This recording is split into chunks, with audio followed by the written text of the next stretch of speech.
She thought her baby shower would be the happiest day of her life, until the mistress showed up. The other woman walked in smiling, pregnant, claiming it was his baby too. The room froze. The husband panicked. And then, Grandma stood up. She handed over a gift box and said, "Open it, right now." What was inside that gift left everyone speechless, especially the mistress. You won't believe what Grandma had planned. Stay till the end. This one has a twist you'll never forget. And hey, if you love stories where karma hits hard, don't forget to like, comment, share, and subscribe for more real-life drama that'll blow your mind. I was 8 months pregnant when my husband's mistress crashed my baby shower. She came to humiliate me in front of everyone I loved. But what she didn't know was that my grandmother had already prepared her gift, and it left all of us speechless. My name is Emma Carter, and this is the story of how one afternoon destroyed my life and saved it at the same time. The morning started like something out of a Southern Living magazine. Our historic home in Charleston glowed in the late August sunlight, the garden already filled with white folding chairs and tables draped in pale blue linens. My best friend Sarah had spent the past week transforming our backyard into something magical. Tiny lights were strung through the oak trees, and mason jars filled with fresh peonies sat on every surface. I stood at the bedroom window, one hand resting on my swollen belly, watching the caterers arrange silver trays of finger sandwiches and petted fours. Everything looked perfect. Everything felt wrong. David came up behind me, his reflection appearing in the window beside mine. At 37, my husband was still the handsome man I'd married 7 years ago. Dark hair just starting to gray at the temples, strong jawline, the kind of smile that made people trust him instantly. He'd built a successful real estate development company from nothing, or so everyone believed. "Nervous about today?" he asked, kissing my temple. I forced a smile. "Just tired. The baby kept me up all night kicking. Our little girl's going to be a fighter, just like her mom." He squeezed my shoulder. "I have to run to a job site this morning. Emergency with the permits on the Harbor Street project. I'll be back before the party starts." Something cold settled in my stomach. "Today? It's Saturday, David. The shower starts at 2. "I know, baby. I'm sorry. It'll be quick. I promise. 2 hours max." He was already grabbing his keys, his phone, his watch, moving fast like he always did when he was lying. I wouldn't go if it wasn't important. I'd heard that line so many times. The late nights at the office, the weekend trips for site inspections, the conferences that ran long. Always important, always necessary, always alone. "Okay," I said quietly. He paused at the door. "You look beautiful, by the way. That dress is perfect." After he left, I stood there for a long time, staring at nothing. The pale blue sundress I'd chosen suddenly felt too tight, too cheerful, too much like a costume. I was playing the role of happy, pregnant wife, while my instincts screamed that something was deeply, terribly wrong. A knock on the bedroom door made me turn. My grandmother, Patricia Montgomery, stood in the doorway holding 2 cups of tea. At 78, she was still sharp as a blade, her silver hair perfectly styled, her posture impeccable. She'd been a federal prosecutor for 30 years before retiring, and she still had the same penetrating gaze that had made criminals confess on the witness stand. "He left," she said. It wasn't a question. "Job site emergency." Grandma Patty set the teacups on the dresser and walked to me, taking both my hands in hers. Her fingers were cool and strong. "Emma, sweetheart, I need you to listen to me very carefully." "Grandma, please, not today. I can't." "Today is exactly when you need to hear this." Her voice was gentle but firm. "I've been watching David for a long time. I've seen the signs, the absences, the vagueness, the way he controls your finances." My chest tightened. "He doesn't control my finances. We have joint accounts. Joint accounts that he manages." "When was the last time you looked at the statements yourself?" I pulled my hands away. "This is ridiculous. David loves me. He's building a life for us." "Is he?" Patty's blue eyes held mine. "Or is he building something else entirely?" Before I could answer, Sarah's voice called up from downstairs. "Emma, the florist is here with a question about the centerpieces." Grandma Patty picked up a small wrapped box from the dresser. It was covered in navy blue paper tied with a simple silver ribbon. Nothing like the cheerful pastel packages already piling up on the gift table downstairs. "What's that?" I asked. "A gift. For David." She pressed it into my hands. "Keep it somewhere safe, and when the time comes, you'll know when to open it. Grandma, trust me, Emma. Just this once, trust that I know what I'm doing." She kissed my forehead. "Now go downstairs and greet your guests. Today is about celebrating your daughter. Whatever else happens, remember that." I took the box, feeling the weight of it in my hands. It wasn't heavy, but it felt significant somehow. Important. I tucked it into the back of my closet, behind my winter boots where no one would see it. By 1:30, the garden was filled with women I'd known my whole life. Cousins and college friends. Ladies from my book club, colleagues from the art gallery where I worked. They laughed and sipped mimosas and played ridiculous games where they guessed the baby's weight and made predictions about when she'd arrive. I sat in a wicker chair Sarah had decorated with blue ribbons, opening presents and smiling until my face hurt. Tiny dresses and soft blankets and books about goodnight moons and hungry caterpillars. Each gift came with advice I pretended to want. Sleep when the baby sleeps. Don't worry about keeping the house perfect. The days are long, but the years are short. Grandma Patty sat in the corner, quiet and watchful. She'd positioned herself with a clear view of the garden gate like she was waiting for something. At 2:15, David still hadn't returned. At 2:30, I stopped checking my phone. At 2:45, the garden gate opened. The first thing I noticed was her dress. Pure white. Not cream or ivory or champagne, but wedding white. Funeral white. A color no one wore to a baby shower unless they were making a statement. The second thing I noticed was her confidence. She walked through that gate like she owned it, her heels clicking on the stone path, her chin high. She was younger than me, maybe 29 or 30.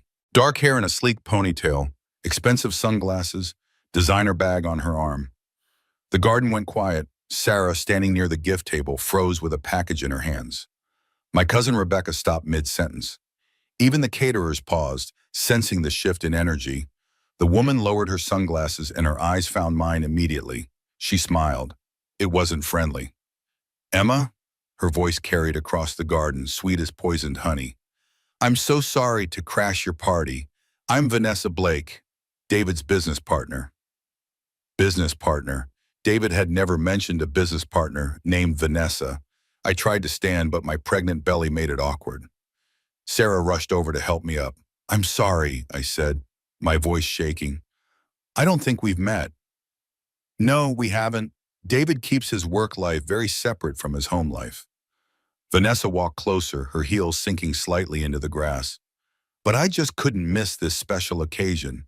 A baby is such a blessing." Grandma Patty stood up from her corner chair. "Thank you for coming," I managed, even though every instinct told me to run. "Would you like some punch? We have—" Actually, I brought a gift. Vanessa held up a glossy bag with expensive boutique names printed on the side. "I picked it up in Cabo last month. You know, at that little shop on the marina, the one that sells the hand-embroidered baby clothes?" The garden tilted. Cabo. David had gone to Cabo 3 months ago. A guy's golf trip, he'd said. Just him and some clients. 4 days of business dinners and tea times. He'd come home with a poem and a story about almost getting a hole in one. "I've never been to Cabo," I whispered. "Oh." Vanessa's smile widened. "David didn't mention it. We had such a wonderful time there. The resort was beautiful. The sunset from our room was absolutely breathtaking." "Our room." Sarah's hand gripped my arm. "I think you should leave," she said, her voice hard. "Leave? But I just got here." Vanessa looked around at all the frozen faces staring at her. "Is something wrong? I thought everyone would be happy to meet me." After all, David and I have been working so closely together for 18 months. 18 months. The same amount of time I'd been begging David to spend more time at home. The same amount of time he'd been claiming the business needed him constantly. My grandmother moved through the garden like a shark through still water. She positioned herself between me and Vanessa, her small frame somehow imposing. "I don't believe you were invited to this shower," Patty said quietly. "You must be the famous Grandma Patty." Vanessa didn't flinch. David's told me so much about you. Retired prosecutor, right? Very impressive. And you're the woman who's been sleeping with my granddaughter's husband. Gasps rippled through the guests. Someone dropped a plate. It shattered on the stone path. Vanessa's smile never wavered. Sleeping with? That's such a crude way to put it. David and I are in love. We have been for over a year, and honestly, she looked directly at me. I'm tired of being a secret. Emma deserves to know the truth. The truth, the word echoed in my head like a death knell. You're lying, I said, but my voice had no conviction. Deep down, in the place where instincts live, I already knew she was telling the truth. Am I? Vanessa reached into her designer bag and pulled out her phone. Would you like to see the photos? We have so many. Cabo, yes, but also Santa Fe. And that cabin in the mountains he told you was a solo fishing trip. And the hotel in Savannah during the architecture conference. She held up the phone. I could see the screen from where I stood. David's face, his arm around her. His smile genuine in a way it hadn't been with me in months. Years, maybe. Sarah tried to block my view. Don't look, Emma. Don't let her. But I'd already seen enough. The background of the photos, the dates, the intimacy captured in each shot. These weren't accidental. These were the pictures of a couple building a life together. Stop it, Grandma Patty said. Her voice cut through the chaos like a judge's gavel. Whatever game you think you're playing, it ends now. Game? Vanessa laughed. This isn't a game. This is me finally taking what's mine. Emma, you seem like a nice person. You really do. But let's be honest. Did you really think you were enough for him? You with your little art gallery job and your comfortable life? David needs someone ambitious. Someone who matches his drive. I couldn't breathe. The garden was spinning. All these people I loved were watching me fall apart in real time, and there was nothing I could do to stop it. Vanessa stepped closer, her voice dropping to a cruel whisper meant for everyone to hear. He said you were cold, boring, that the pregnancy was a trap to keep him from leaving you. Someone started crying. I realized it was me. That's enough, Sarah shouted. She moved toward Vanessa like she might physically remove her. No, wait. I have one more thing to share. Vanessa reached into her bag again. This time she pulled out a folded piece of paper. She opened it slowly, making sure everyone could see. It was an ultrasound photo. I'm pregnant, Vanessa announced to the silent garden. 12 weeks. David and I are having a baby. He's going to be a father to my child, Emma. Not yours, mine. The world went black at the edges. I felt Sarah's arms around me, holding me up. Heard my grandmother's voice giving sharp orders. Heard women gasping and talking, and some of them crying. But all I could see was that ultrasound photo. All I could think was that my husband was having a baby with another woman. And then I heard the garden gate open again. David stood there, his face white as chalk, his eyes moving from me to Vanessa and back again. Emma, he said, just my name. Like it explained everything. Like it fixed anything. David, Vanessa's voice was triumphant. I was just telling Emma our news, about the baby, about us. I think it's time we stopped hiding, don't you? David looked like a man watching his entire world collapse in slow motion. His mouth opened and closed. His hands made small, helpless gestures. For the first time in our 7-year marriage, I saw him completely unable to charm his way out of a situation. Vanessa, what are you doing here? His voice cracked. What am I doing here? I'm supporting you, darling. She walked toward him, her hips swaying. You said we were going to tell her after the baby was born. But I couldn't wait anymore. We love each other. Why should we hide? This isn't... David ran his hands through his hair. This isn't how we talked about doing this. The admission hung in the garden like smoke from a fire. He hadn't denied it, hadn't called her crazy or claimed she was lying. He'd admitted that they'd planned to tell me something, that there was something to tell. I felt my knees give way. Sarah and another friend caught me, helped me back into the wicker chair. My hands went automatically to my belly, protecting my daughter from the chaos, even though the chaos was everywhere, inescapable.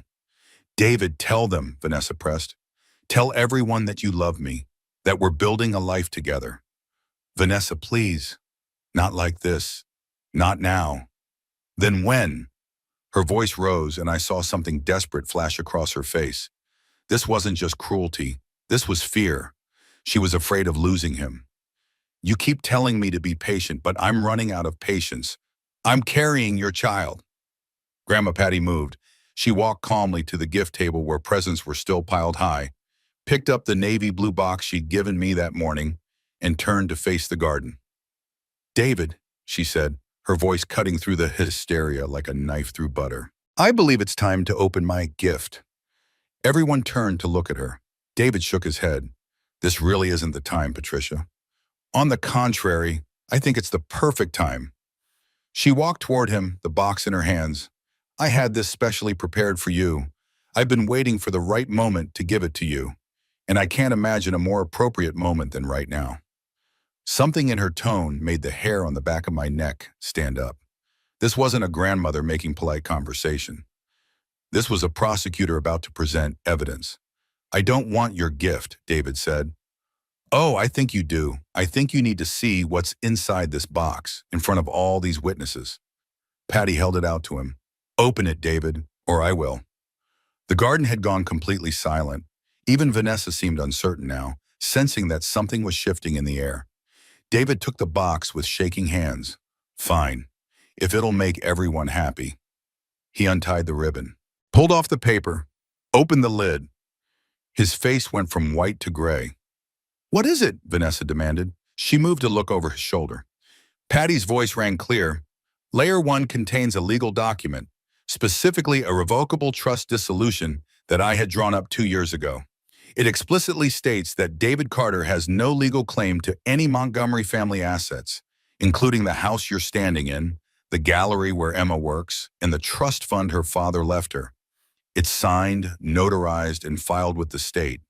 He knew about it. He signed it himself. Murmurs rippled through the guests. David's hands were shaking so hard the box nearly fell. I don't understand, Vanessa said, but her voice had lost its confidence. Layer 2. Patty reached into the box and pulled out a stack of photographs. She didn't look at them. She handed them to Sarah. Please pass these around. Sarah looked at the first photo, her face hardened. She passed it to the next person, who gasped. Then the next. The photos made their way around the garden like a terrible game of hot potato. I couldn't see them from where I sat, but I could see the reactions. Shock, disgust, anger. What are those? I whispered. Photographs, Patty said calmly, of David with 4 different women over the past 2 years. Not just Vanessa. The dates and locations are on the back of each photo. They were taken by a private investigator I hired 18 months ago. David's mouth opened, but no sound came out. Vanessa grabbed one of the photos as it passed by her. She stared at it. Her face went pale. Who is this? That would be Angela. She thought David was going to leave his wife for her, too. Patty's voice was merciless. The blonde is Christina, the redhead is Melissa, and I believe you've already met David's wife, Emma. That makes you number 5, dear. Vanessa looked like she'd been slapped. You said I was special. You said in layer 3. Patty pulled out a sealed manila envelope. She walked directly to Vanessa and held it out. This is for you. Vanessa took it with trembling hands. What is this? Open it and see. Vanessa tore open the envelope. She pulled out official-looking documents with a seal at the top. Her eyes scanned the first page, then the second. The color drained from her face completely. No, she whispered. This can't be right. Paternity test results, Patty announced to the Silent Garden, conducted 3 weeks ago using DNA samples obtained legally through your medical records.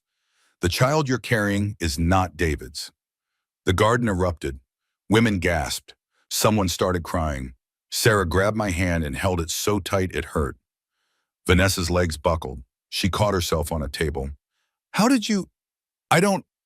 According to the test, the biological father is Marcus Webb, your ex-boyfriend, I believe, the one you lived with until 4 months ago. Patty pulled another document from the box. I also have records showing that you've run this same con on 3 other men in the past 2 years, claiming pregnancy, demanding money, threatening exposure. It's a pattern. That's not true, Vanessa said, but her voice was hollow. Wire fraud, identity theft, attempted extortion. Patty's voice was relentless. You thought you could target my granddaughter's family because we have money. You thought David would be your ticket to the life you wanted, but you made one critical mistake. What mistake? Vanessa whispered. You came to a baby shower hosted by a retired federal prosecutor. Patty pulled out one final document. This is an arrest warrant, Mom. I filed it yesterday with the district attorney. You were wanted for fraud in 2 states. As if on cue, 2 men in plain clothes stepped through the garden gate. They'd been standing outside the whole time. Vanessa Blake? One of them said, pulling out a badge. Charleston Police Department, we have a warrant for your arrest. Vanessa's perfect composure shattered. Her mouth opened and closed like a fish. She looked from the officers to David to me to Grandma Patty. No words came out. She was speechless. Completely, utterly speechless. The officers approached her. You have the right to remain silent. As they read her rights and cuffed her hands, Vanessa found her voice. David, help me. Tell them this is wrong. Tell them. David stood frozen, the box still in his hands, photographs scattered at his feet. He didn't move, didn't speak, just watched as the woman he had been sleeping with was led away in handcuffs. When Vanessa was gone, when the garden gate had closed behind the officers, everyone turned to look at David. Grandma Patty walked toward him slowly. You have 60 seconds to leave this property. Patricia, wait. I have documented evidence of embezzlement from Emma's trust fund, forged signatures on legal documents, offshore accounts in the Cayman Islands where you've been hiding money for 3 years. The FBI is already building a case. She stepped closer, her voice dropping to a whisper that somehow carried to every corner of the garden. If you're still standing here in 60 seconds, I'll have you arrested too. And unlike Vanessa's charges, yours carry a minimum of 7 years in federal prison. David looked at me, really looked at me for the first time since he'd arrived. I saw him searching my face for something. Mercy, maybe, or forgiveness, or just a reason to stay and fight. But I had nothing left to give him. Emma, he said, his voice breaking. I'm sorry. 55 seconds left. He turned and ran through the garden gate to his car and out of my life. The silence after he left was deafening. Then slowly someone started clapping. Sarah. Then another friend joined in. Then another. Until the entire garden was filled with applause. I sat in my wicker chair, 8 months pregnant, surrounded by shredded wrapping paper and overturned mimosas and the remains of what was supposed to be a celebration. And I started to cry. Grandma Patty knelt beside me, her arms around me, and let me sob against her shoulder. You're safe now, baby girl, she whispered.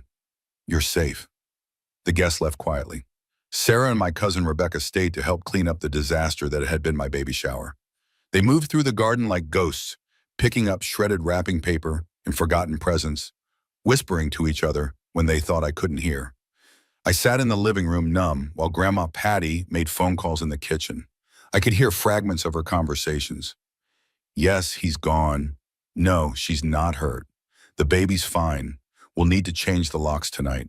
When the house was finally empty of everyone except Sarah, Rebecca, and Grandma Patty, I finally found my voice. How long have you known?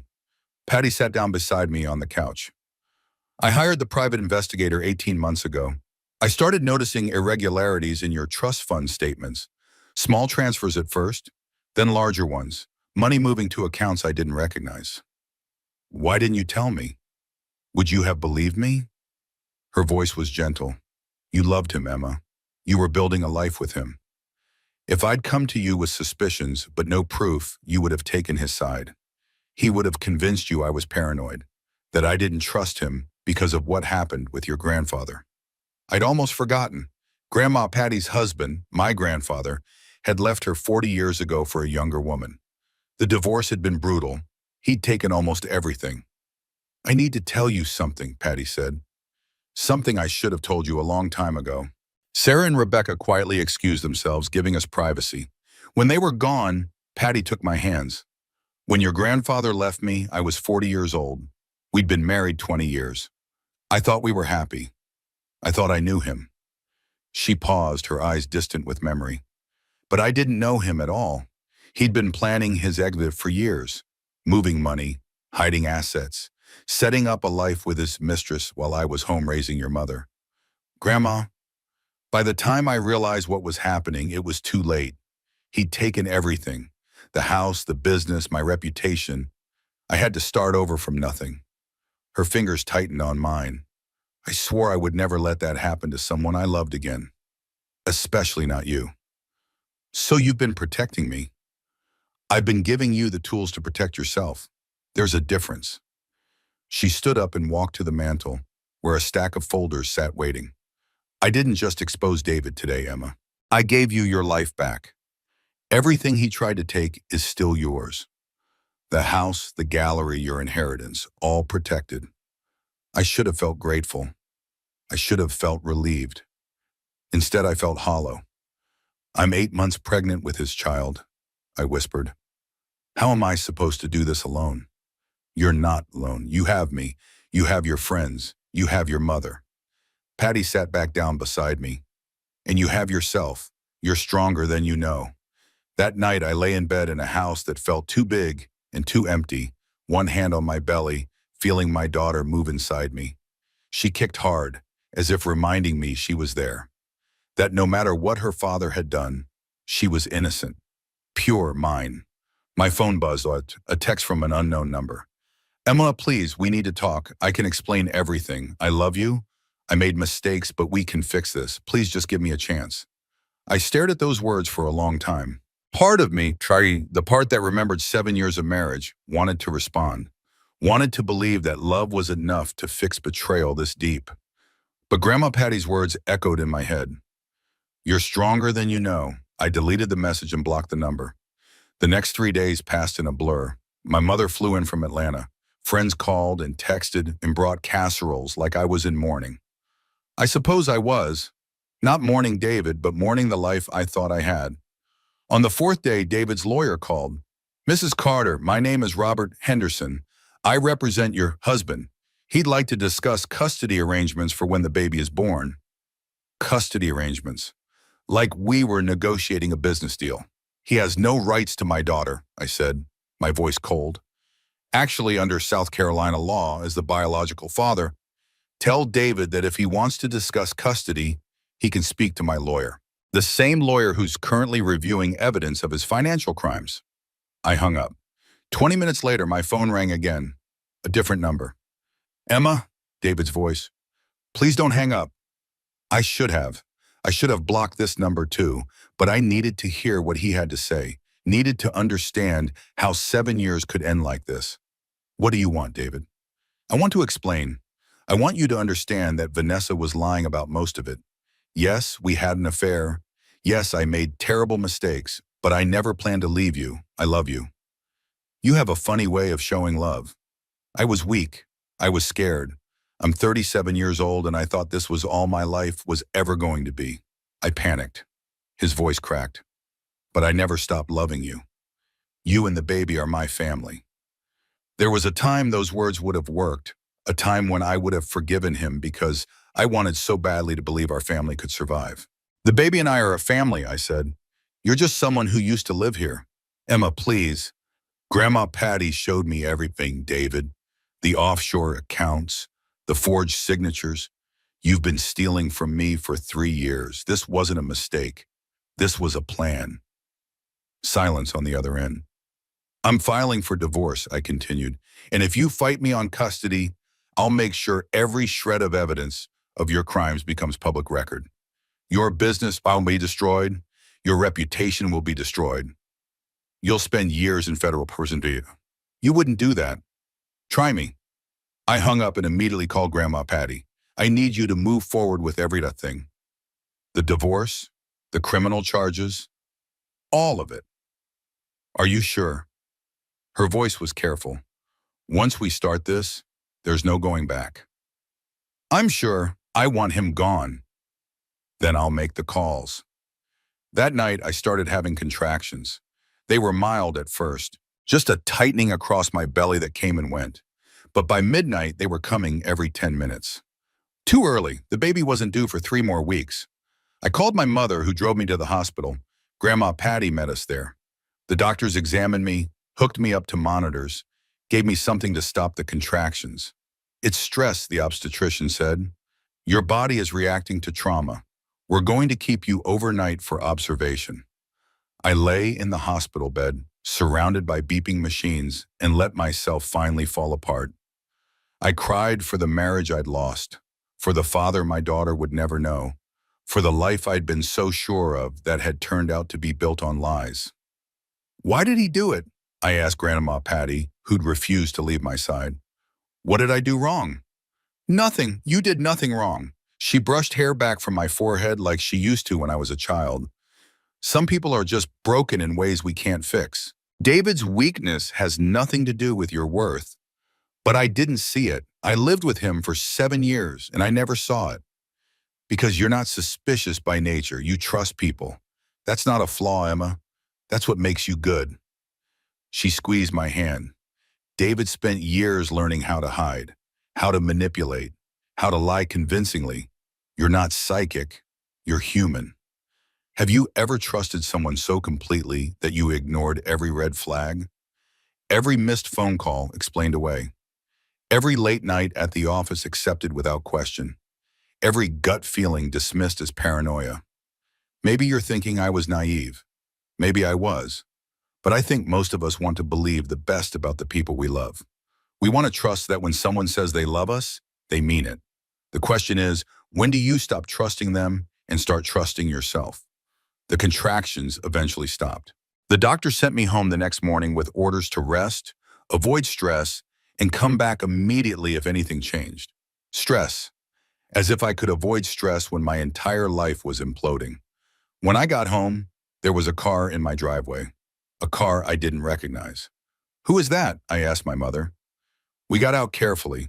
A woman emerged from the other car. She was young, blonde, pretty in a girl next door way. She looked terrified. Emma Carter? Her voice shook. Who are you?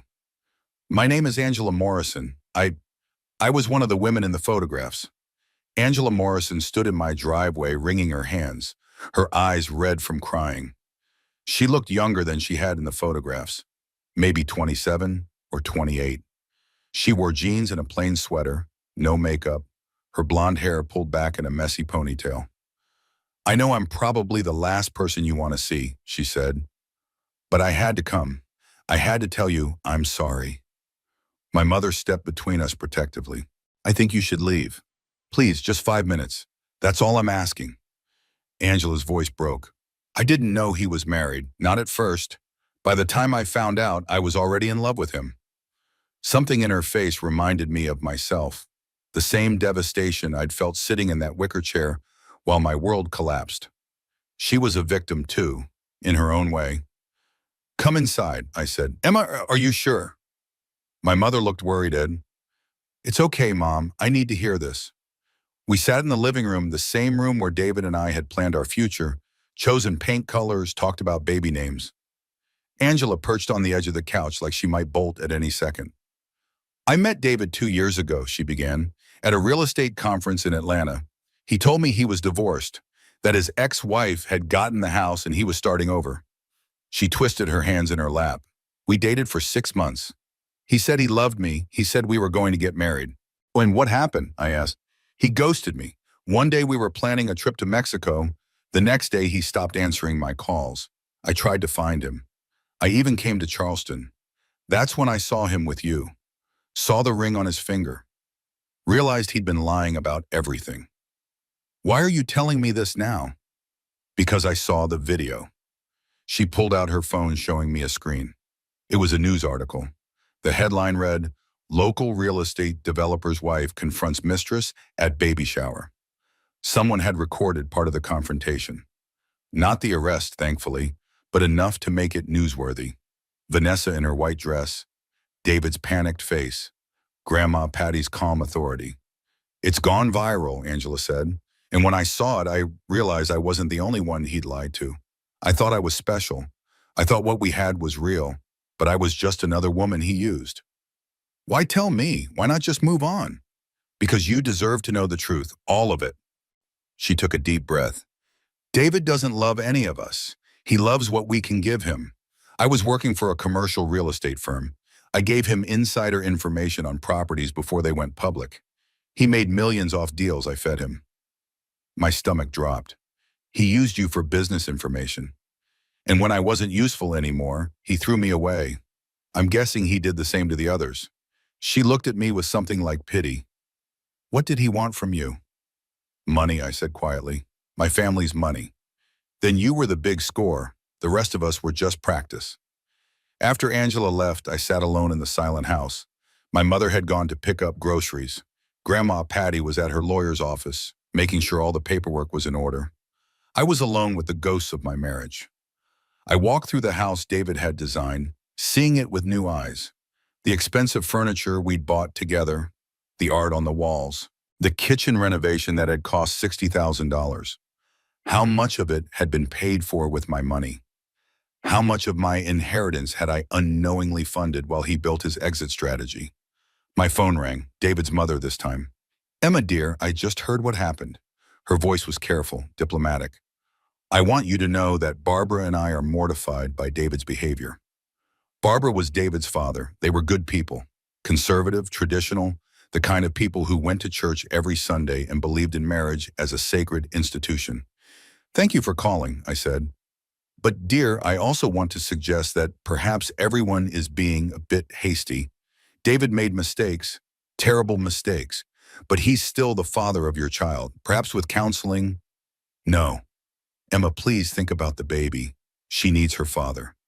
She needs a father she can trust, a father who won't lie to her, a father who won't steal from her. My voice hardened. David is none of those things. You're angry, I understand, but anger fades. Family is forever. David stopped being family when he chose to betray me. I paused. I'm sorry, I know this hurts you too, but I can't protect his feelings anymore. I have to protect my daughter. I hung up before she could argue further.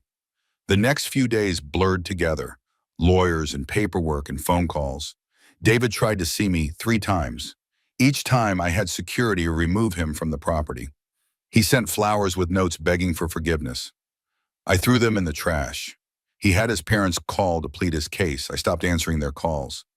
Grandma Patty kept me updated on the legal proceedings. The divorce was moving forward. The criminal charges were being prepared. David's assets were being frozen while investigators traced where my money had gone. He's desperate, Patty told me. His lawyer is pushing for a quick settlement. He knows if this goes to trial, he'll lose everything. What does he want?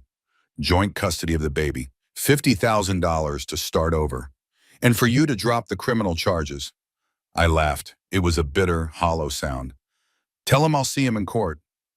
2 weeks later, I woke up at 3 in the morning to sharp pain across my abdomen. Not contractions. Something different. Something wrong. I called my mother. Something's wrong with the baby. She drove me to the hospital. They admitted me immediately, hooked me up to monitors. The obstetrician came in looking concerned. Your blood pressure is dangerously high. The baby's heart rate is irregular. We need to consider an emergency delivery. But it's too early. She's only 36 weeks. She'll be safer outside than in. The stress on your body is affecting her. The doctor squeezed my hand. We're going to do an emergency C-section. I know this isn't what you planned, but it's the safest option. Everything happened fast after that.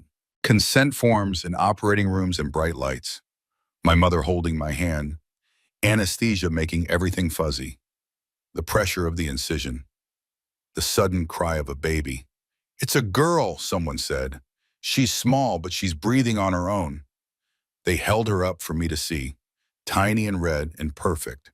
Then they whisked her away to make sure her lungs were developed enough. I lay on the operating table being stitched back together and thought about how my daughter had entered the world early, fighting for breath, stronger than anyone expected, just like her mother would have to be. They brought her back an hour later, 4 pounds, 12 ounces, tiny but healthy. I held her against my chest and felt something shift inside me. Not healing exactly, but a kind of fierce protectiveness that burned away everything else. What's her name? The nurse asked. I'd planned to name her Patricia after my grandmother. David and I had chosen it together months ago. But now, holding her, I realized she needed her own name, her own identity separate from his lies. Grace, I said. Her name is Grace. That's beautiful. What's the middle name? Patricia. Grace Patricia Carter. When Grandma Patty came to visit, she held Grace with tears streaming down her face. She's perfect, she whispered. Absolutely perfect. She's early because of the stress, because of everything with David. No, she's early because she's a fighter, because she knew you needed her. Patty looked up at me. You're going to be an amazing mother, Emma. I wasn't so sure. How could I be a good mother when I couldn't even trust my own judgment? I'd chosen David. I'd believed his lies. I'd built my entire life on a foundation that turned out to be sand. That night, alone in my hospital room with Grace sleeping in her bassinet beside me, my phone buzzed with a text from an unknown number. I heard you had the baby. Congratulations. I want to see her. I have rights as her father. David, I looked at my daughter, so small and innocent, and made a decision. I called Grandma Patty. I want you to file for full custody, no visitation, nothing. I want David completely out of our lives. Are you sure? That's a difficult case to win. He's a criminal. He's facing federal charges for fraud and embezzlement. No judge will give him custody. There was a pause, then Patty said quietly, there's something I need to tell you. Something I should have mentioned earlier. My blood went cold. What? The criminal charges, they might not stick. David's lawyer found a loophole. Most of the money he took was from joint accounts. Technically, he had legal access to it. The forgery charges are harder to prove without the original documents, which seem to have disappeared. What are you saying? I'm saying David might not go to prison. And if he doesn't, he could fight you for custody, and he might win. I sat in that hospital bed holding my newborn daughter and felt the world tilt again. Just when I thought I'd hit rock bottom, the floor gave way beneath me. How? My voice came out as a whisper. How could he win custody? Grandma Patty's voice on the phone was careful. South Carolina law favors joint custody unless one parent can be proven unfit. David will argue that he's a successful businessman, that he has resources, that he wants to be involved in his daughter's life. And Emma, the affair doesn't legally make him an unfit parent. He's a thief. That we're having trouble proving in court. His lawyer is very good. He's already painted the offshore accounts as legitimate business investments. The forged signatures might have been mistakes in paperwork, not malicious intent. I looked at Grace sleeping peacefully in her bassinet. So small, so vulnerable. The thought of David taking her away from me, even for weekends, made my chest tight with panic. There has to be something we can do. There is. We document everything, every missed call, every threatening message. We build a case showing that he's unstable, that his presence would be harmful to Grace's well-being. Patty paused. But Emma, you need to prepare yourself. David has already filed for emergency custody. What? When? This morning, while you were in surgery. He's claiming that you're suffering from postpartum depression and are a danger to yourself and the baby. He has affidavits from his parents stating they're concerned about your mental state. I wanted to throw the phone. Instead, I held Grace tighter. That's a lie. I'm fine. I know that, but we need to prove it. I've already contacted a psychiatrist who can evaluate you. We'll need documentation from your obstetrician, from your therapist. I don't have a therapist. Then we'll get you one. Emma, I know this seems overwhelming, but we need to be strategic here. David is fighting dirty. And after we hung up, I sat in the dark watching Grace sleep. She made little snuffling noises, her tiny fists curled against her chest. She looked like me, I thought. Same nose, same chin. I couldn't see any of David in her at all. Maybe that was wishful thinking. A knock on the door made me jump. A nurse peeked in. Mrs. Carter, there's someone here to see you. A David Carter. He says he's the father. Tell him no. He's quite insistent. He says he has a legal right. Tell him I said no. Tell him if he doesn't leave immediately, I'll call security. The nurse nodded and disappeared. A few minutes later, I heard raised voices in the hallway, David arguing with someone. Then Grandma Patty's voice, sharp and commanding. The door opened and Patty came in, her face tight with anger. He's gone. I threatened to have him arrested for trespassing. He wants to take her from me. My voice broke. He wants to take Grace. He won't succeed, I promise you, Emma. I will not let that man take your daughter. She sat on the edge of my bed. But I need to tell you something. Something I should have told you a long time ago. More bad news? History. She took a deep breath. When your grandfather left me, I was pregnant. Your mother was 2 years old, and I was 3 months pregnant with a son. I stared at her. I'd never known she'd had another child. The stress of the divorce caused complications. I lost the baby at 5 months. Her voice was steady, but her eyes were haunted. Your grandfather didn't come to the hospital. He was already living with his mistress. When I tried to get custody of your mother, he fought me. He had better lawyers, more money, more connections. And back then, in the 70s, men like him always won. Grandma, I lost custody of my daughter for 2 years. 2 years of only seeing her on supervised visits because he convinced the judge I was hysterical, unstable, a woman scorned who couldn't be trusted with a child. She took my hand. I got her back eventually. I fought and clawed and used every legal tool I had until I proved he was unfit. But those 2 years destroyed me. Tears rolled down my cheeks. You never told me. Because it was the worst period of my life, and I didn't want to burden you with it. But now you need to know. You need to understand what men like David are capable of. She squeezed my hand hard. He will try to take Grace. He will use every weapon he has. He'll paint you as unstable, claim you're keeping his daughter from him out of spite. He'll play the victim. So what do I do? You be smarter. You be stronger.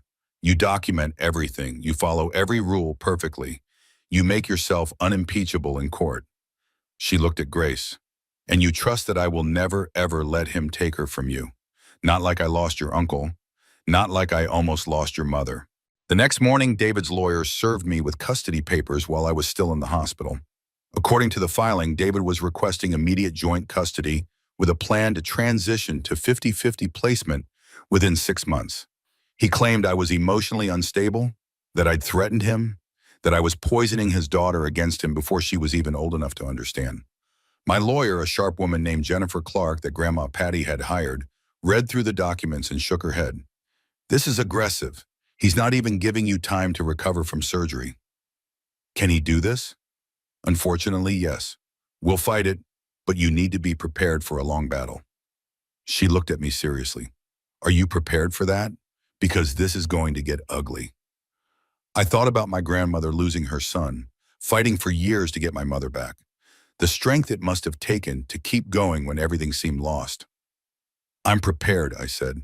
They discharged me from the hospital 2 days later. Grace was small but healthy enough to go home.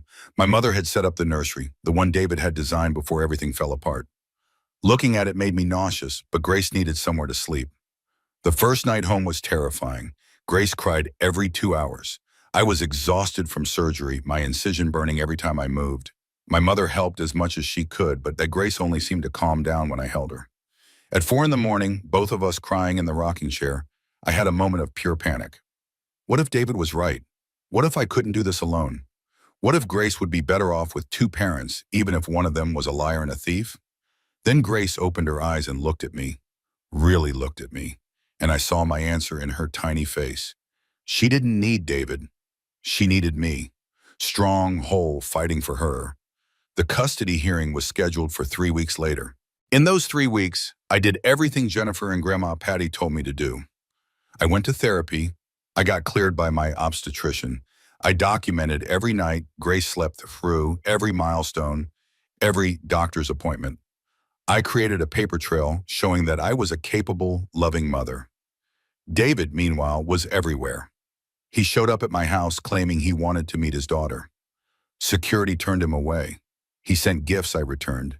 He had his parents call begging me to do the right thing. His lawyer painted him as a devoted father being kept from his child by a vindictive mother. My lawyer painted him as an unstable criminal, using his daughter as leverage to avoid prosecution. The judge would decide who was telling the truth. The night before the hearing, Grandma Patty sat with me on the couch while Grace slept upstairs. I want you to be prepared for what tomorrow might look like. I'm ready. David's going to lie. He's going to look the judge in the eye and paint himself as the victim. He's going to make you look like the villain. I know. And there's a chance the judge might believe him. There's a chance you might walk out of that courtroom with a custody arrangement you hate. My chest tightened. Are you trying to help?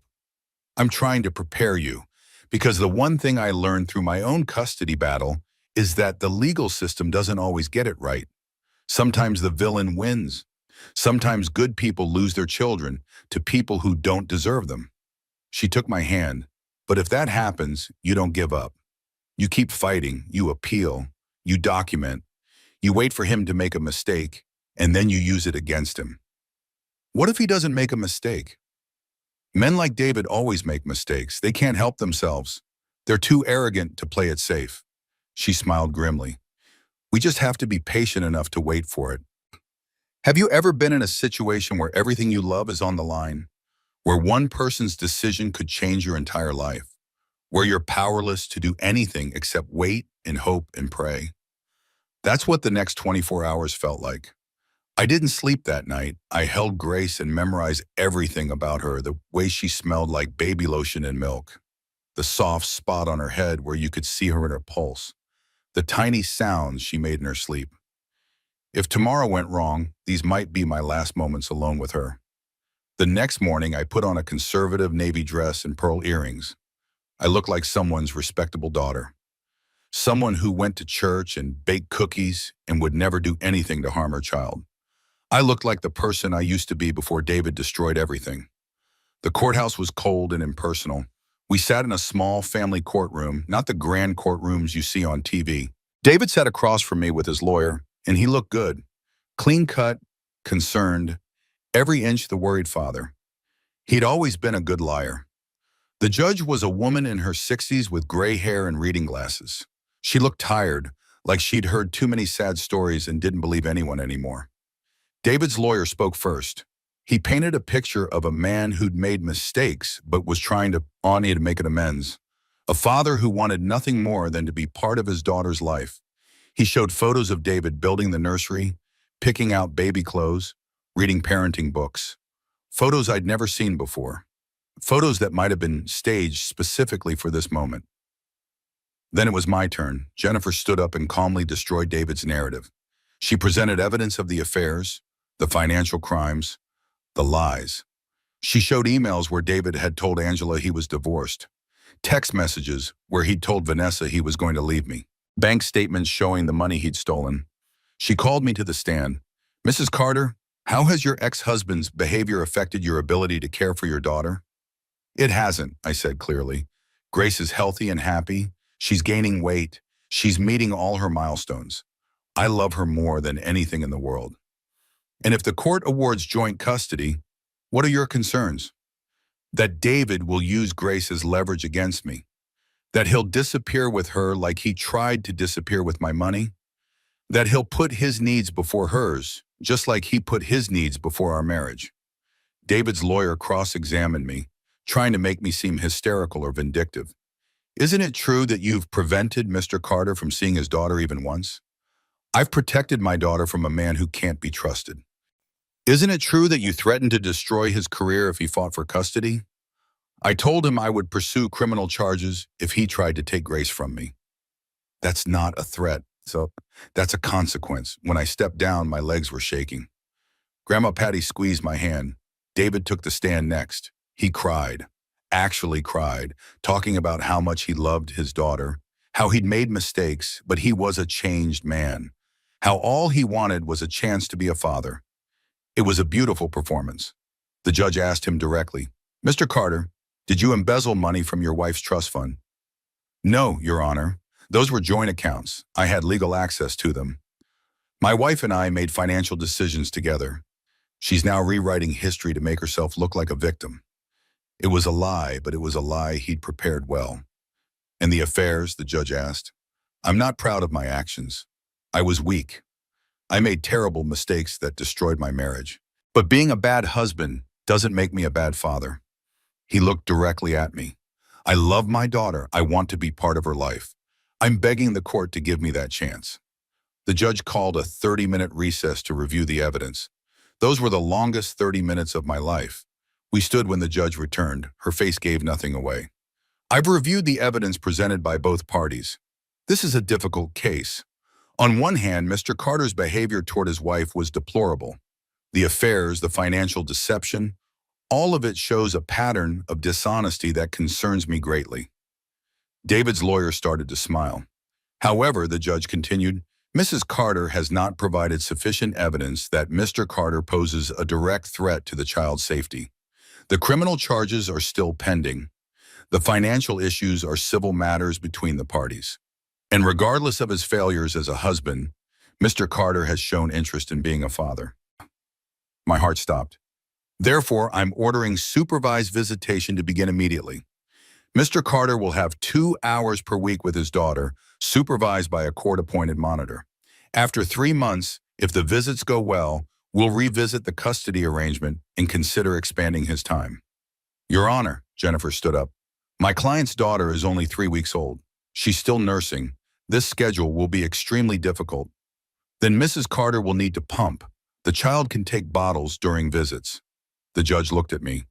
Mrs. Carter, I understand your feelings toward your ex-husband, but barring evidence of abuse or neglect, I cannot deny a father access to his child. You will comply with this order or face contempt charges. I felt like I'd been punched in the stomach. David's lawyer was grinning now. Thank you, Your Honor. My client appreciates. I'm not finished. The judge turned to David.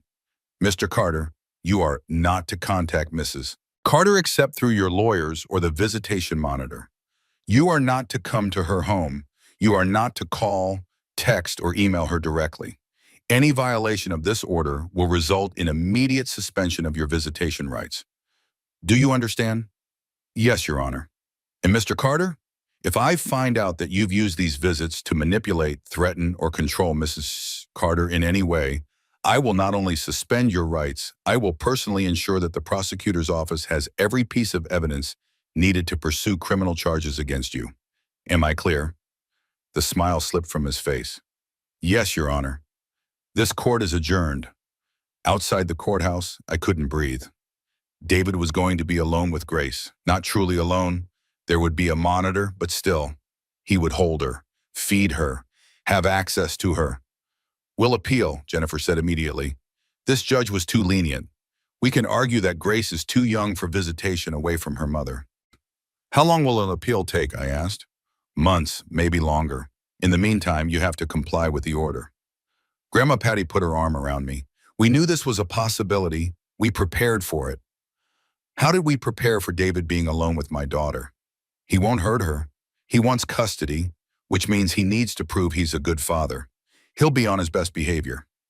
And if he runs, if he takes her and disappears, the monitor will prevent that. And Emma, I hate to say this, but David needs money. He can't run without money. And I've frozen every account he had access to. He's trapped here just like we are. The first supervised visit was scheduled for the following week. I had to bring Grace to a neutral location, a family services office with a small room set up for visits.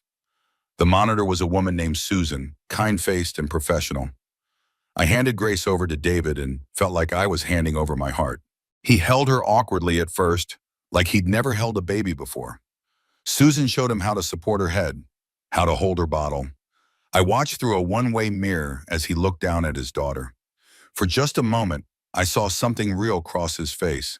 Not manipulation or performance, just a father looking at his child. Then it was gone, and he was looking at the mirror where he knew I was watching, and his expression was triumphant. 2 hours felt like 2 years. When Susan brought Grace back, she was crying. She's just hungry, Susan said. She finished her bottle about 20 minutes ago. I took Grace and held her close, checking her for injuries I knew wouldn't be there. She was fine. Perfect. Unchanged by her time with her father. But I was changed. Something inside me had broken a little more. The visits continued weekly.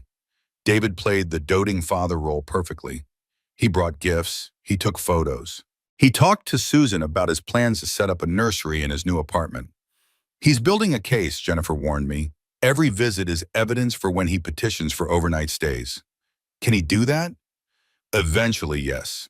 Once Grace is older and no longer nursing, the court will likely expand his time. You need to be prepared for that. How do you prepare to hand your child over to someone you don't trust? How do you sleep at night knowing that the person who destroyed your life now has legal access to the most important thing in it? I started having panic attacks. I'd wake up at 3 in the morning, my heart racing, convinced something terrible was happening to Grace. I'd check the nursery 5, 6, 7 times a night just to make sure she was still breathing. My mother stayed with me most nights. Grandma Patty came by every day. My friends rallied around me, bringing food and offering to babysit.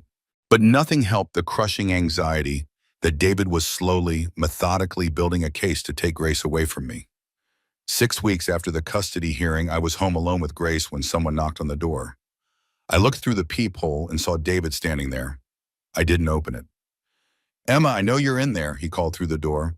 "I just want to talk, please. 5 minutes." "You're violating the court order," I called back. "You're not supposed to be here." "I'm not here to cause trouble. I just," his voice cracked, "I just want to have a real conversation.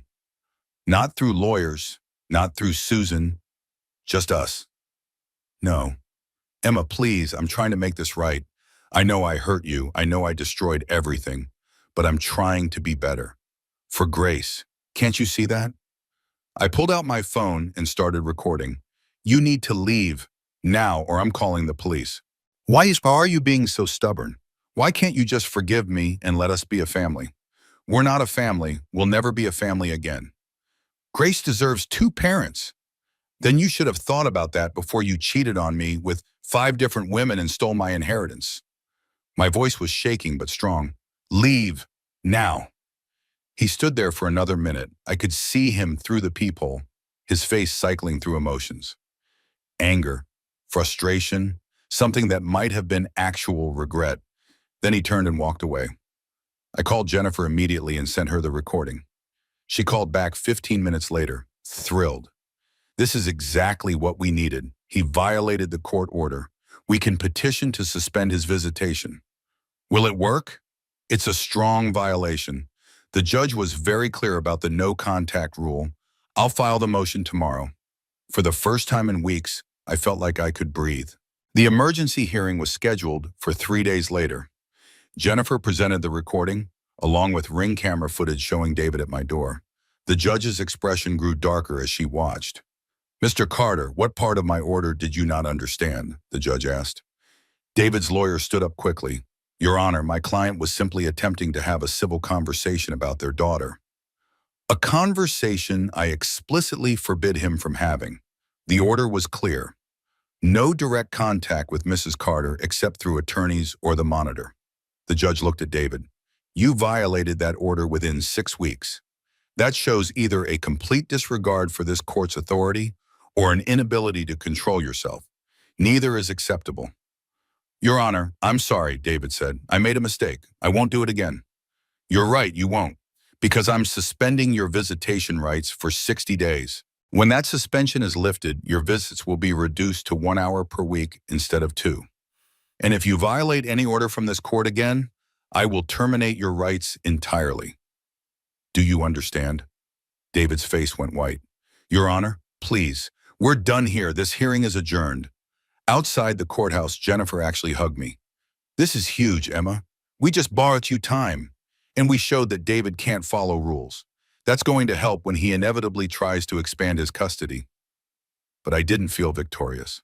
I felt exhausted. That night, lying in bed with Grace sleeping peacefully in her bassinet, I finally let myself cry. Not for David, not for what we'd lost, but for what Grace had lost.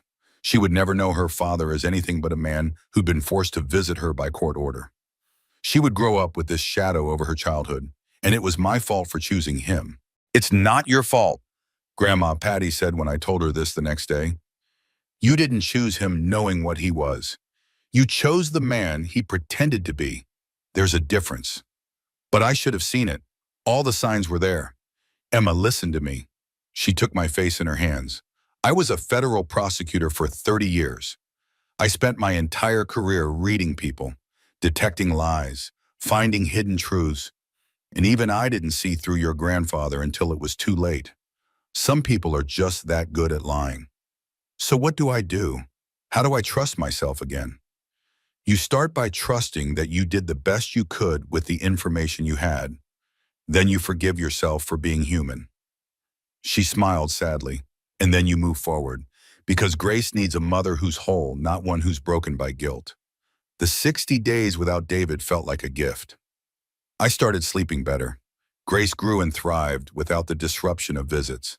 I went back to work part-time at the gallery, bringing Grace with me in a carrier. Life started to feel almost normal.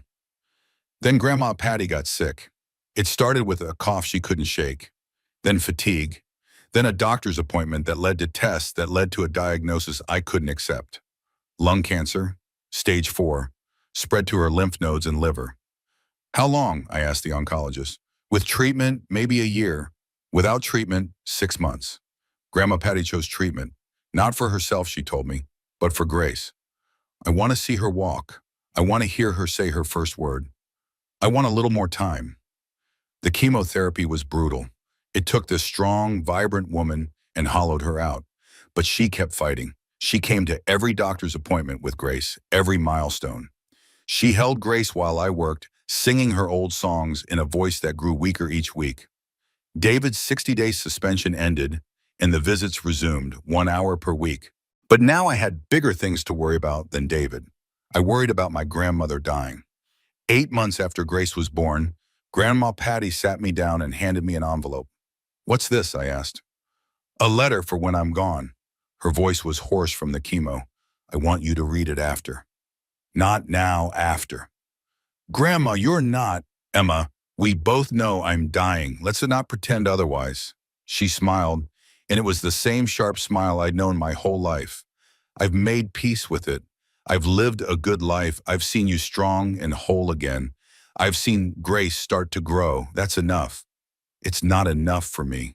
"I know, baby girl, but death doesn't care what's enough." She squeezed my hand. "I need you to promise me something. Anything. Don't let David win. No matter what happens, no matter how hard it gets, don't let him take Grace from you. And don't let bitterness take you from yourself." "I promise." "And Emma, forgive yourself for trusting him, for not seeing the truth sooner, for being human. You deserve that forgiveness." Grandma Patty died 3 weeks later in the hospital with my mother and me holding her hands. Grace was with a babysitter. I'm glad she didn't have to see it. The funeral was small. Grandma Patty had requested no fuss, just a simple service and cremation. Her ashes were scattered in the ocean, where she'd always felt most at peace. I held the sealed envelope she'd given me, but couldn't bring myself to open it. Not yet. The grief was too fresh. David came to the funeral. He stood in the back, didn't speak to me, but I felt his presence like a storm cloud. After the service, his lawyer called Jennifer. "Mr. Carter would like to request expanded visitation now that Mrs. Carter's grandmother has passed. He feels she'll need support during this difficult time, and he'd like to provide that support by caring for Grace more frequently." I wanted to scream. My grandmother had been dead for 3 days, and David was already using it as leverage. "Absolutely not," Jennifer told him. "My client is grieving and needs stability, not more disruption." But the request was filed anyway. Another court date was scheduled. 2 weeks after the funeral, I finally opened Grandma Patty's letter. The envelope was thick. Inside were several handwritten pages in her precise, elegant script. I sat on the porch where I'd sat so many times with her, watching Grace play in the grass, and began to read. "My dearest Emma, if you're reading this, I'm gone, and I hope you're not wasting time being bitter about David. Here's the truth I learned too late. Revenge doesn't heal you. Forgiving yourself does. I spent 40 years angry at your grandfather. 40 years holding on to rage like it was armor. And you know what? He didn't care. He was off living his life, married to his mistress, happy in his selfishness. I was the one in prison.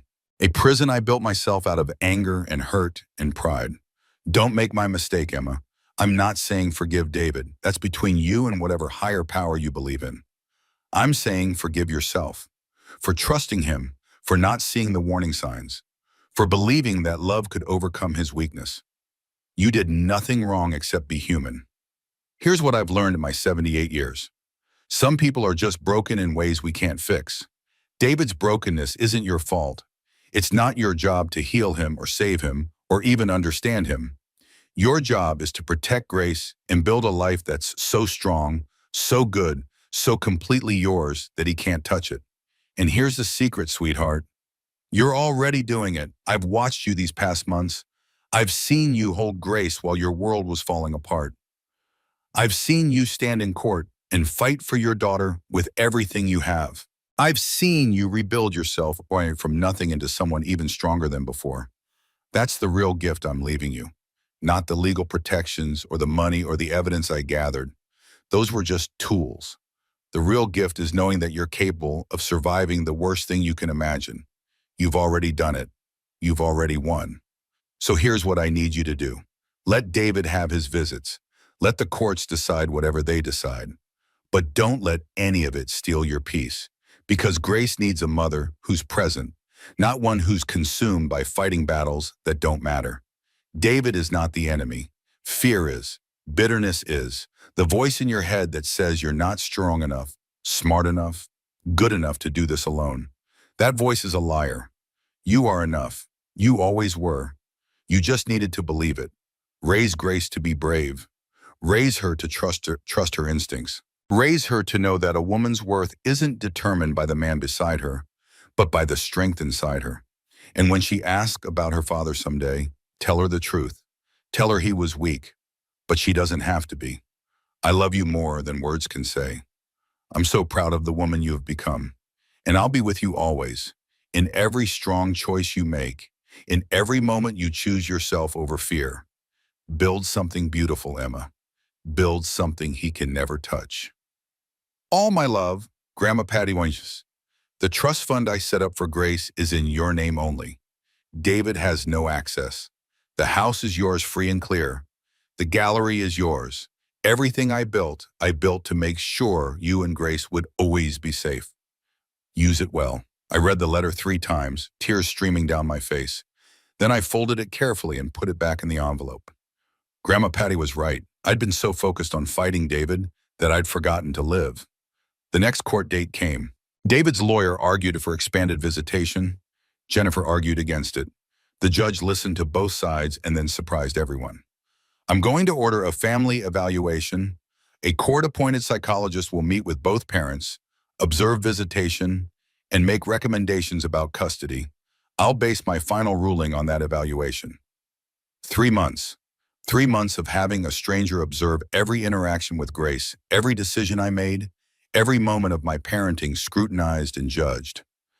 David looked pleased. He thought this was his chance to prove himself. But I remembered Grandma Patty's words, build something beautiful, build something he can never touch. I stopped fighting the evaluation and started showing them who I really was. A mother who loved her daughter, a woman rebuilding her life with grace and strength, someone who didn't need a man to be whole. The psychologist met with me 6 times, watched me with Grace, interviewed my friends and family, observed David's visits. The report came back 4 months later. Jennifer called me with the results before they were filed with the court. Emma, you need to sit down. Is it bad? It's complicated. She paused. The psychologist recommends continued 1-hour weekly supervised visits for David. No expansion of custody at this time. Relief flooded through him. That's good news. There's more. The report notes that David shows signs of narcissistic personality disorder, that he uses Grace as a tool to maintain contact with you, that his interest in custody seems more about controlling you than bonding with Grace. So he can't get more time? Not unless he completes therapy and shows significant behavioral changes, which the psychologist believes is unlikely. Jennifer's voice softened. Emma, you won. Not just this round, you won. I hung up and sat on the floor holding Grace in my lap. She was almost a year old now, starting to pull herself up on furniture, babbling mama and dada indiscriminately, growing so fast. We're safe, I whispered to her. We're finally safe. The court accepted the psychologist's recommendations. David's visits stayed at 1 hour per week, supervised. He was ordered to complete therapy before any expansion would be considered. 6 months later, he stopped attending visits regularly, then stopped altogether. His lawyer called to say David was focusing on rebuilding his business and would reconnect with his daughter when the time was right. Translation, he'd given up. The fight was too hard, the rewards too small. I'd called his bluff. Grace's first birthday party was small and perfect. Just family and close friends. My mother made a cake shaped like a flower. Grace smashed it with both hands, getting frosting everywhere, and everyone laughed. David didn't call, didn't send a gift, didn't acknowledge the day at all. I took a photo of Grace covered in cake and icing, sent it to him with a simple message. Your daughter's first birthday. You missed it. He never responded. Life settled into a new normal. I expanded my hours at the gallery. Grace thrived at daycare, making friends, learning to walk, becoming her own little person. I dated occasionally, but nothing serious. I was learning to be happy alone. 2 years after the divorce was finalized, I got a call from David's lawyer. David wanted to terminate his parental rights. No more visits, no more child support obligations. He wanted to walk away completely. What do I do? I asked Jennifer. Do you want him in Grace's life? I thought about it, really thought about it. Did I want Grace to grow up knowing her father? Or did I want to protect her from the disappointment of a father who couldn't be bothered to show up? I want what's best for Grace. Then ask yourself, is David what's best for Grace? The answer was easy. No. I signed the papers agreeing to termination of parental rights. David signed them the same day. Just like that, he was gone from our lives legally and completely. Grace was too young to understand. Someday she'd ask about her father. Someday I'd have to tell her the truth. But not today. Today she was mine. Only mine. Safe and loved and whole. I took the letter Grandma Patty had written and framed it. It hung in my bedroom where I could see it every day. A reminder of everything she'd taught me. Everything she'd sacrificed to protect me. Build something beautiful. Build something he can never touch. I did. The gallery expanded. I bought a second location.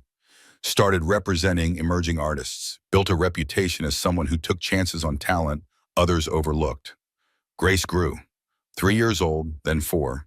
She was smart and funny and completely fearless. She looked like me, but had her own spirit. When she asked about her daddy, I told her the truth in words she could understand. Your daddy wasn't ready to be a daddy, so he left. But that's okay because you have me and Grandma and Uncle James and so many people who love you. Do you miss him? She asked once. I miss who I thought he was, but I don't miss who he really was. What's the difference? How do you explain that to a 4-year-old, Dimo? How do you explain that sometimes people wear masks and you fall in love with the mask, and when it comes off, you're left with a stranger? The difference is that the person I thought he was would never have left you, but the person he really was couldn't stay. I pulled her close. But that's his loss, not yours, because you're amazing. She thought about this seriously. Then, can we have ice cream? And just like that, the heavy conversation was over. Because she was 4 and resilient and didn't carry the scars I carried. Maybe that was enough. 5 years after Grace was born, I met someone. His name was James. He was an art professor at the college. He came to one of my gallery openings and we talked for 3 hours about color theory and the intersection of art and emotion. He asked me to coffee, then dinner. Then he met Grace. He was patient with her, kind.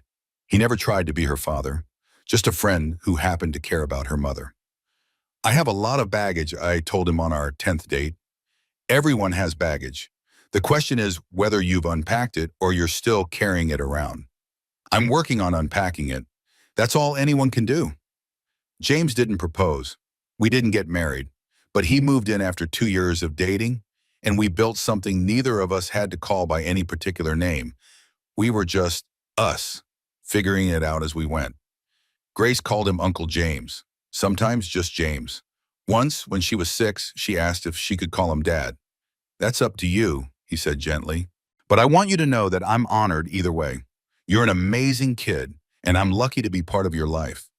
She thought about it and decided on James. Because you're James.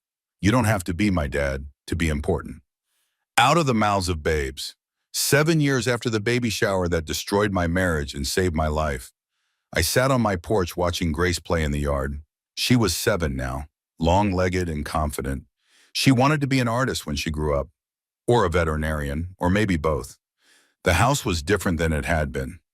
I'd remodeled after the divorce, erasing David's design choices. New paint, new furniture, new memories built in rooms that used to echo with old pain. James was inside making dinner. Grace was creating an elaborate chalk drawing on the driveway. Life was ordinary in the best possible way. My phone buzzed with a notification, a friend request on social media from someone I didn't recognize. I almost deleted it, then saw the mutual friend, Angela Morrison. I accepted and sent a message. "How are you?" She responded within minutes. "Good, better. I went back to school, getting my real estate license. Figured I'd learn how to actually do the business instead of just feeding info to men who don't deserve it." We chatted for a while. She'd moved to Atlanta, started dating someone who actually respected her, learned to trust her instincts again. "Do you ever think about him?" she asked. "Sometimes, usually when Grace asked questions about her father, but mostly no. He's just someone I used to know." I saw his profile the other day. He got remarried, already divorced again. Good for him, or not, I don't really care either way. And I realized as I typed it that it was true. I didn't care. David was just a chapter in my story, an important one that taught me valuable lessons. But not the whole story. The whole story was Grace giggling as she drew flowers in chalk, James calling us for dinner, my gallery opening featuring a new artist tomorrow night, the life I'd built from the ashes of the old one. Grace ran up to the porch covered in chalk dust. "Mama, look what I made." I looked at her drawing. It was a house with a family in front. A mom, a girl, and a man labeled James, no one else. Just the people who showed up, who stayed, who chose us every day. "It's perfect," I said. "James says dinner's ready. He made my favorite." She ran inside, tracking chalk dust everywhere, and I didn't even care. I pulled out my phone and looked at an old photo I'd saved, the one from the baby shower, the before photo. Me in my blue dress, smiling at the camera, one hand on my pregnant belly, believing everything was perfect. I looked different in that photo, softer, more naive, less strong. I preferred who I was now. I deleted the photo and put my phone away. Some things don't need to be saved. Grace called from inside. "Mama, come on! It's getting cold." I stood up and walked toward the house, toward the family I'd chosen, toward the life I'd built, toward the future that was mine and mine alone. Behind me, the sun was setting over Charleston, the same view I'd looked at 7 years ago when my world was falling apart. But now it just looked like home. Grandma Patty had been right about everything. Revenge didn't heal me. Forgiving myself did. Building something beautiful did. Choosing to be strong did. Inside, James had set the table. Grace was already seated, telling him about her day. I sat down and looked at them. My family. Not the family I'd planned, but the family I'd been given. The family I'd fought for. "Everything okay?" James asked, reading my expression. "Everything's perfect." And it was. Not perfect in the way fairy tales are perfect, but perfect in the way real life is perfect. Messy and complicated and beautiful and mine. We ate dinner. We cleaned up together. We put Grace to bed, too. We sat on the couch and watched a movie and just existed in the same space without drama or chaos or fear. Later, lying in bed, I thought about that baby shower 7 years ago, about Vanessa in her white dress, about Grandma Patty's gift that changed everything, about David running away while everyone applauded. If I could go back and tell that pregnant, heartbroken woman on the porch one thing, what would I say? I'd tell her, "You're going to be okay. Better than okay. You're going to be happy. It won't happen overnight. It'll take years of fighting and healing and learning to trust yourself again. But you'll get there. And when you do, you'll realize that the worst day of your life was actually the day you got free." I'd tell her, "Hold on, keep fighting. Trust your grandmother. Trust yourself. And when you're standing on the other side of this, you'll understand that some things have to fall apart, so better things can fall together." I'd tell her, "Grace is going to be amazing. James is going to be kind. Life is going to surprise you in the best ways possible." But most of all, I'd tell her what Grandma Patty told me. Build something beautiful. Build something he can never touch, because that's exactly what I did. And it was worth every painful step. Outside my window, Charleston slept, Grace slept, James slept, and for the first time in 7 years, I slept peacefully too. No nightmares about custody battles, no anxiety about money, no fear about the future, just peace. Just the quiet knowledge that I'd survived the worst and come out stronger.